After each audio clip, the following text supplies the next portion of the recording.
Peygamber sallallahu aleyhi ve sellem bir gün otuydu diye. Muaz ibn Cebel yani sahabe gelip Peygamber sallallahu aleyhi ve sellem'in yüzünü gözlep ya Resulallah icazet versen ben senden biraz soruşak diye. Sonra ya Muaz diye. Ya Resulallah Kur'an'ı okuy ve tikam yevme yunfakhu fis-suri fete'tûne efvâciyen ayete vardım. Yevme yunfakhu fis-suri fete'tûne efvâca diyen ayet gördüm diye. Ne mi dedi o ya Resulallah? Kıyamet bolan vaktinde Esrafil surunu çalan vaktinde adamla bölük turulacak diyen manası var. Ya Resulallah ne mani bildirecek ol yaşa ayet deyip soradı diye. Evet Muaz ibn Cebel. Peygamber sallallahu aleyhi ve sellem dik tuğa oturdu. Mübarek manglayını el bilen tutakada ağlamana durdu diye. Ya Muaz ibn Cebel. He oran muhimlattan soradın dedi. Genlat soradın ya Muaz. Resulullah'ın ennamları dıglap titremene durdu. Muaz ibn Cebel ağladı diye. Ya Resulallah bu ayette ne amma dedi diye. Peygamber sallallahu aleyhi ve sellem cevap verdi. Tuhşeru ümmeti ala 12 sinfen dedi. Ey Muaz kıyamet bolup da bir ayak yana mun ayak basılıp duran vaktinde men ümmetim 12 guruh bolup turulacak dedi. Men sana aytıp eştireyin ümmetimde eştin. Şu 12 guruhun haysinden bolmaklığını öyle halatı şon bilen bolsun diye.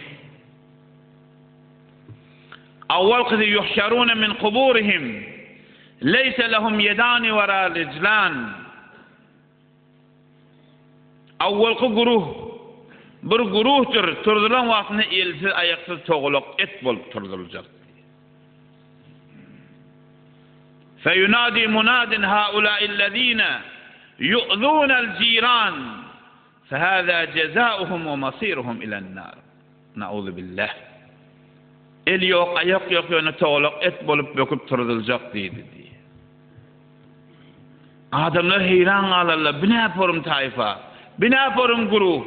Han bilen elleri han ayaklar diye. Adamlar heyran kalıp duka. Ferişteler kıyılar. Haulaillezine yu'zunel ciran. Ey adamlar gen almayın, bu adamlar dünyada öz hemsayelerini eziyet verip onları gövünü ağırdan adamlardır. فَهَذَا جَزَاؤُهُمْ وَمَصِيرُهُمْ اِلَى النَّارِ Bäher başı görecek cezaları elsiz ayaksız turdulup barcak çaylarda cehennemdir diye kıygırarlar diye. O da Tebarek ve Teala Kur'an-ı Mecid'de fermayış ediyor. Eûzu billahi mineşşeytanirracim vel cari zil kurba vel caril cunub. Hemsayanı gözünden ne kavvar diye. Peygamber sallallahu aleyhi ve sellem Mekke'den Medine'ye hicret edip vardı diye. Medine'ni payitaht elam etti diye. Hiç kes Peygamber'e degmeni indi cüreti yoktu. Ama bir Yahudi hemsayesi vardı diye Peygamber'in. Her gün erti namazda Peygamber gitmekte evini öz çeleğini dökerdi diye. Peygamber şan bir vaat defelep yamaçlardan irine kaydıp eziyet çeksin diye. Bir vaat Peygamber erti namazda gitti, telek yok. Yamaçlardan ertesi gün gitti, telek yok. Üçüncü gün Peygamber cıdamadı. Ashablarına sonra demiş, men bir dostum vardı. Günce erti namazda bana bir sataşıyadı. Bir bağlığını bildiriyordu. 3 gün merşondan havaratı yok, neyem bolluk hadi. Onu ya Resulallah kim men onun kıyafetini göremek dedi ya Peygamber. Yani eseri var. Neyem diyordu şey. Havar tuttular görsele yan kadın meriziyeti. Peygamber sallallahu aleyhi ve sellem sahabalardan bir nesini alıp yankı ademini soramana vardı. Resulullah'ın eden muhabbetine durup bilmeni, göz yaşını taklap bilmeni, eşhedü en la ilahe illallah, eşhedü enne Muhammeden abduhu ve resulü diye iman getirdi. Görün, ey ümmeti Muhammedi, bizim Peygamberimizin bize öğreten ahlakını verdi. Bir Yahudi, yolunu telek dökleyen Yahudi hemsayesi bolsa da, hiç onu yüzüne getirmeyeni ahirden melillerini soramana vardı. Ama bir neyme diyez. İnki yakın hemsayamız ecevir asavir doğanımız. Eğer anırsın baktı onu yımırıklayacak kellesinden açıklak göberiyiz. Ol kepleşilmeyeni Bu zatdan hemmeti dursun. Näme sebepli? Malı dünya sebepli. Kaşki bir adam doğanı bilen mescide gelen oqtip ökülýän bolsa. Dindar bolan oqtip ökülýän bolsa bir gelişikli. Bir dünya dil nebendet her kim merdes. Ki dünya evvel ahiriş enduhu derdes. Bi guristan nazar kun ta bibini. Ki dünya hem nişinan ra çekerdes. Kepleşmeyen doğan ölünden sonra kıygırıp ağlayan näme peydası ağlar. İkincisi yuhşarun ala suretil hanazir. İkinci guruh doňuzun suratını yaratılacak diye Hudaý saklasın. Feyunadi munadin haulâ'illezîne yetehâvenûne bis-selawâtil hams. Hudaý saklasın. Doňuz suratda adamlaryň ahynyň geçip barýaka adamlar heran galjak. Bular kim diýilen wagtynda ferişteler bir gıygırjak. Bular 5 wagt namazy tawhin eden adamlar. Tawhin eden zenanalar diye gıygırjak. Hoş bu haly sizi kiçim ga gelip otyr. Duadyň ol dogollaňyza, oglallaňyza, gyýylaňyza, garnaşlaňyza Hudaýa tawfik berip şolaňyza gelmekligini nesip edýär diýip dileýdi. Alkyş bilen ergogar.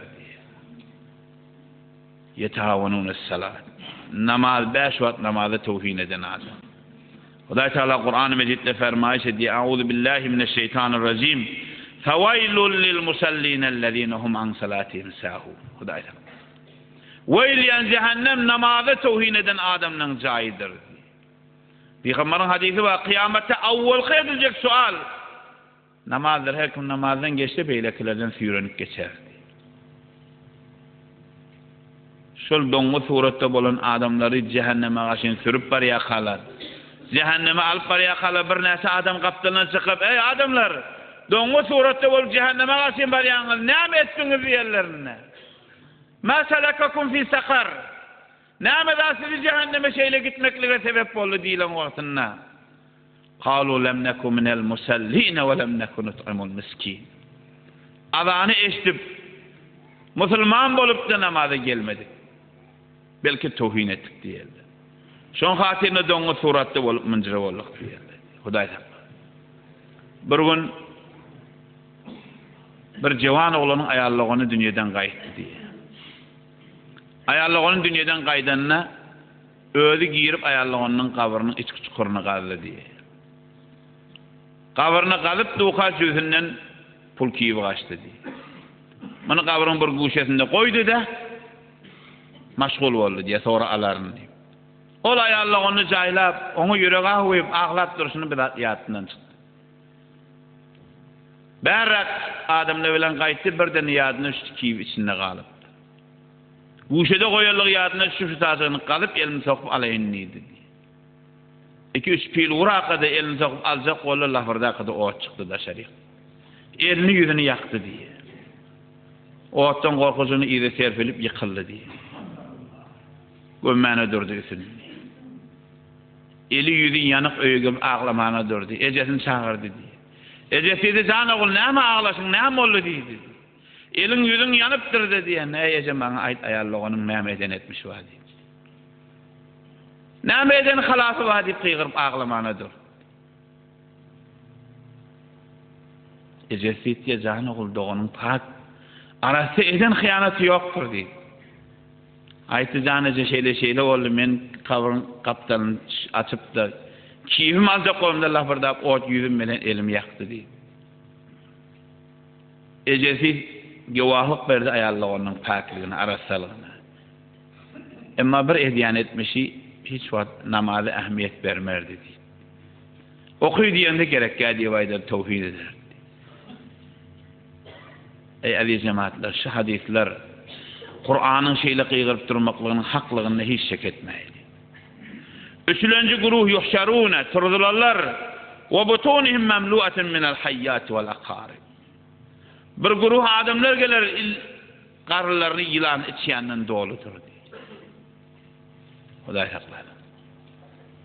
Feyunadi munadin gıygırgıcı gıygyrar. Bula kim diýip soraşlan wagtyna haulaillezine yemnaunez zekat. Hudaýyň beren baýlygyndan zekat bermedik adamlardır.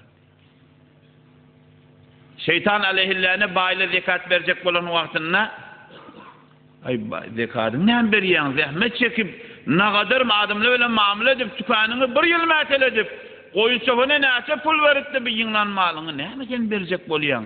Bersen garip kalarsın deyip şeytanın aydan edip de zekat vermedik adamlar kıyamette karlarının içi yılan içinden doldurdular diye. Hudaý Teala Kur'an-ı Mecid'de fermaýş ediyor. Euzu billahi mineşşeytanirracim.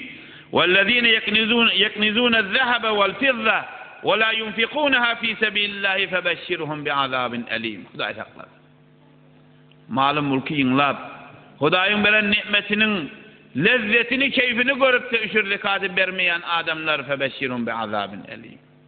Kıyamette cehennemin odu oluncaýydyr. Peygamber sallallahu aleyhi ve sellem garipdi diye. Hazreti Hatice peygamberin zenanası bolandan sonra Hatice'nin malı bilen baylandı diye. Hudaý Teala peygambere dedi ve vecedeke ailen feagna. O da garipdin. Enne bay bolun ey Muhammed garipleri hattan çıkarama dedi. Üşür zekatı qalama dedi. Ve emmel yetime fela takhar. Üşür zekat diyen gariplerin kolundan tut. Olary qaytarama şükran nimetten boş kalar. Allah tebarek ve taala bize baylığı azmayıştan çürüm berýän. Garibin, yetimin, muhtajın, mustahakın, mezlumun kadrini bilýärmi, bilmeýärmi? Olar ýokdan bareden Hudaýa şükür etýärmi, etmeýärmi? Türkmenin iftihari ferhenginin dünya ýaýramaklygyna sebep bolan Hazreti Mahtumoğlu fermaýş ediýär. Taňry bizar erer zekatsız baýdan. Taňry bizar erer zekatsız baýdan. Zinhar siz hem gaçyň ol porum jaýdan. Merde her iş düşse görer Hudaýdan. Namardyň hemradan görüşini görün. Hudaý Teala mert bolup bize berdimi? Biz namartlyk ýola sarf etmäýlik, mertlik ýola sarf etjek bolaýlyk malum.